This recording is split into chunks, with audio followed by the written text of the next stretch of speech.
สุขสบายดียามเช้าพี่น้องปองไปเบิดสุขผู้สุขคนมีกำลังพบกับพอกับผู้บางจำเป็นก็แล้วพี่น้องตื่นละตึกลูกสาวนี่เขาปองไปนี่พี่น้องให้ทำกินมีเงินหน่อยอย่าปล่อยวางซะนะนึกเขาเบิดเขาหัวมันจะไปนึกปลาลงดงมาไล่วัดแล้วก็มานึ่งเขาแต่อยู่พอกินคือเก้าพี่น้องเป็นดึกเฝ้าเด้อ4 โมงแล้วเด้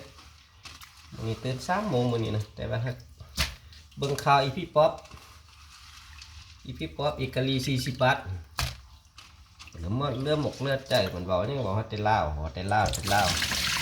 ไปเบิ่งคลิปเข้ามันแต่ละคลิปมันบอกเด้ดูทุกคนลาวอีพี่ป๊อปอีกะลี40 บาทเคยมีว่า40 บาทบอกค้ามาผีเดิมเอาอีผีเดิมจะหาว่าหนักหน่อยนึงค้ามันอะไรก็บ่ได้ติดกับบุญเนาะแต่ไปทั้งอีก40 บาทเลยเด็กก็ไปเอาประมาณ40 บาทเนี่ยโอ้ยกูละงอม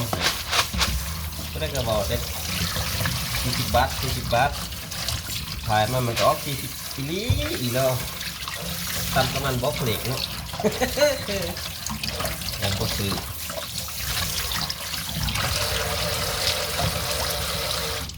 หมดทั้งเรื่องแต่ละคลิปนี่บอกให้เป็นคนลาวดูทุกเป็นคนลาวไปเยอะเขาฟอสมันไป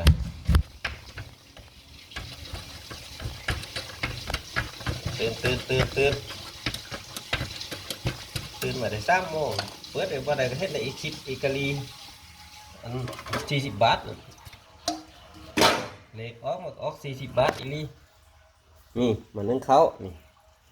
นึ่งเขาแต่งอยู่พอกินนี่มากอกนี่ฟาดหัวมันน่ะนี่ฟาดหัวอีนั่นน่ะอีแหลมดำอีกาบ่ยักษ์ตามตอนมักปีนึงผู้ใดเคยเห็นมักปีนึงเด้จากมักปีนึงจะเป็นได้ผู้ใดเคยเห็นมั้ยตามคือลือสั่นแหละแล้วไปยอมซี่มามั่งไปยอมซี่ต่างประเทศมาเล็งเอาไข่เด็ดหน่อยนึงว่าสั่นซะฟ้าไปขอดไปเทิงมาในเด้อแซ่ไปถ้อยกันมันต่างโพดต่างเลือดแต่ละคลิปนั่นบอกให้ได้คนลาวดูทุกคนลาวมันเบาคำแรกเบามันต้องว่ามันเป็นเนาะมันต้องว่ามันทึกอันนี้ว่า